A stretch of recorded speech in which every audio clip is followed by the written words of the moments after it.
So finally counselling process शुरू हो चुका है। नीट एस्पिरेंट्स के लिए स्पेशली उनको ध्यान देने की ज़रूरत है कि ये जो टाइम आया है रिजर्वेशन का लाभ उठाने का, आखिर इसके लिए सबसे ज़रूरी डॉक्यूमेंटेशन, सबसे ज़रूरी कागजात आपके क्या होने चाहिए, सही फॉर्मेट कैसा होगा और क्या इंपॉर्टेंट है, ये सिंपली जानते हैं आज। अलग अलग कैटेगरी के हिसाब से पहले शुरू करेंगे कि कौन कौन से सर्टिफिकेट की ज़रूरत आपको पड़ेगी और कैसे चाहिए होंगे, किस फॉर्मेट में, किस पैटर्न में।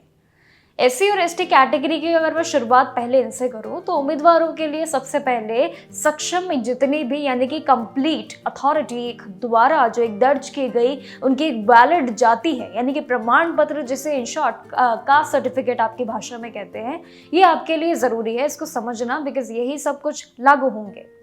एडमिशन के चलते ही प्रोसेस को समझना ज़रूरी है, क्योंकि यहाँ पे राज्य के नियम के अनुसार जितनी भी जारी किए गए सर्टिफिकेट है वो भी ऑप्शनल में नहीं बल्कि अनिवार्य है।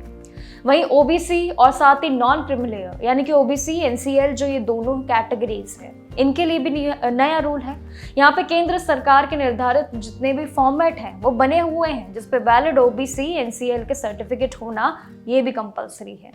अब इसके अलावा इकोनॉमिकली वीकर सेक्शन यानी कि सिंपली ईडब्ल्यूएस की कैटेगरी को अगर मैं एक बार फिर से लेके आऊँ तो इनके लिए भी सक्षम अधिकारी दर्ज द्वारा जो इनका इनकम और साथ ही जो इनका सर्टिफिकेट्स के जितने भी प्रोसेस है वो भी यहाँ पे ऐड करना इम्पॉर्टेंट है। ये एक नया फॉर्मेट है, एक नया तरीका है जो काउंसलिंग में आपको अपनाना पड़ेगा।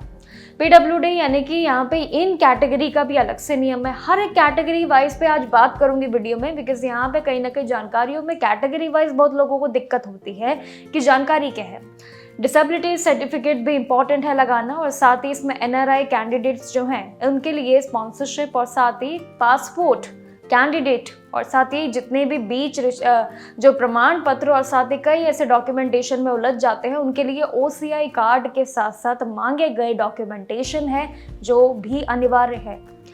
एनआरआई के अगर दिखाए जाएंगे फॉर्म तो उसमें भी स्टेट कोटा से एडमिशन लेने वाले जो स्टूडेंट्स होंगे उनके पास भी सिंपल डोमिसाइल सर्टिफिकेट, निवास प्रमाण पत्र यानी कि जो आपका आइडेंटिटी होती है उसके साथ ही आपके कई सारे और सरकारी डॉक्यूमेंटेशन भी जुड़ेंगे, जिसके हिसाब से रिजर्वेशन सर्टिफिकेट और साथ ही इसमें सर्टिफिकेट जितने भी आपके पास है वो लगा देना, बिकॉज ये है मोस्ट काउंसलिंग प्रोसेस का फास्ट ट्रैक।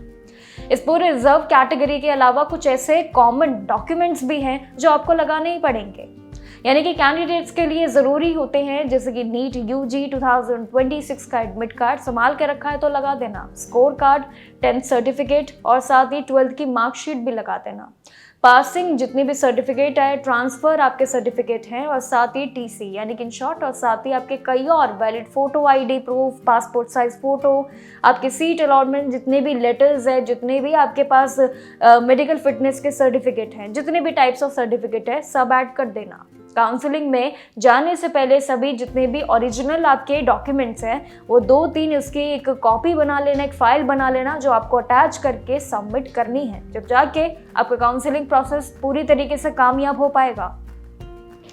तो कहीं ना कहीं इस पूरे काउंसलिंग में सबसे मेन आपने ध्यान दिया वो है आपके डॉक्यूमेंट्स का खेल, और उसमें सबसे ज़्यादा सर्टिफिकेट। एक छोटी सी गलती, एक छोटा सा सर्टिफिकेट रह गया या फिर आपने ये ऐड नहीं किया, शायद यही हमारा प्लस पॉइंट होता और हम ऐड नहीं कर पाए। यही छोटी सी गलतियाँ आपके लिए बहुत भारी पड़ जाती है। तो इसीलिए जो लिस्ट आपको बताई है ये मेरी बातों के साथ साथ नोट कर लेना, और अगर कोई हेल्प चाहिए होगी तो ज़रूर बताइएगा। बाकी जानकारियों के लिए देखते रहिएगा जागरण जोश।